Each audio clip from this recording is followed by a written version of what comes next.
एक बार की बात है, एक राजा था।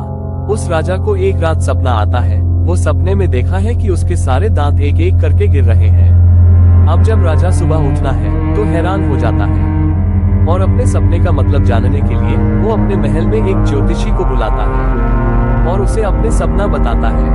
ज्योतिष राजा का पूरा सपना सुनने के बाद राजा से कहता है कि सपना का मतलब ये है कि आपके परिवार के सभी सदस्य आपके आंखों के सामने एक एक करके मर जाएंगे। ये सुनने के बाद राजा को बहुत गुस्सा आता है और वो ज्योतिष को जेल में बंद कर देता है। अब अगले दिन राजा दूसरे ज्योतिष को अपने महल में बुलाता है और उसे अपने सपने का मतलब पूछता है। वो ज्योतिष मुस्कुराते हुए राजा से कहता है कि महाराज, इस सपने का मतलब ये है कि आपकी उम्र आपके परिवार में सबसे लंबी होगी। राजा ज्योतिष का ये जवाब सुनकर खुश हो जाता है और उसे बहुत सारे सोने के सिक्के इनाम में दे देता है।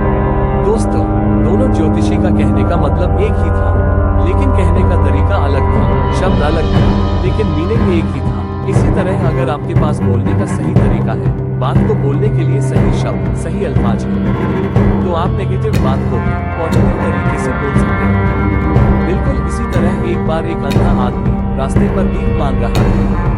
उसके सामने एक कटोरा रखा हुआ था और उसके साइड में एक व्हाइट पेपर पर बड़े बड़े अक्षरों में लिखा हुआ था कि मैं आंखों से अंधा हूँ, मुझे कुछ दान करके जाइए। शाम तक उस कटोरे में सिर्फ कुछ ही सिक्के लोग डाला करते थे। एक बार एक आदमी ने उस अंधे को नोटिस किया।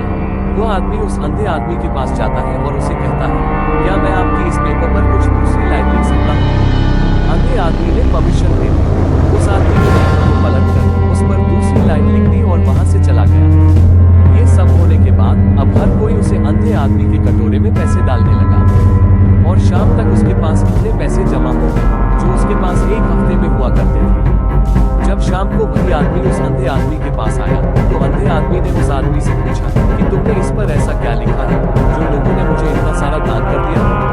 आदमी ने मुस्कुराते हुए उससे कहा कि पहले इस पर लिखा हुआ था कि मैं आंखों से अंधा हूँ, मुझे कुछ दान करके जाइए।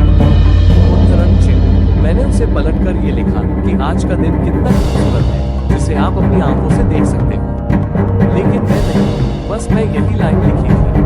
दोस्तों कहते हैं कि इतना भी मत बोलिए कि लोग आपके चुप होने का इंतजार करें, बल्कि इतना सा और ऐसा बोलिए कि आपको लोग दोबारा सुनने की चाह रखें। जिस इंसान को बोलने का, बात करने का सही तरीका आ गया ना, वो पूरी दुनिया जीत सकता है।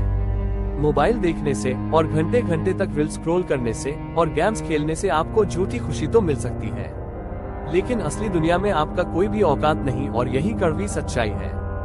इसीलिए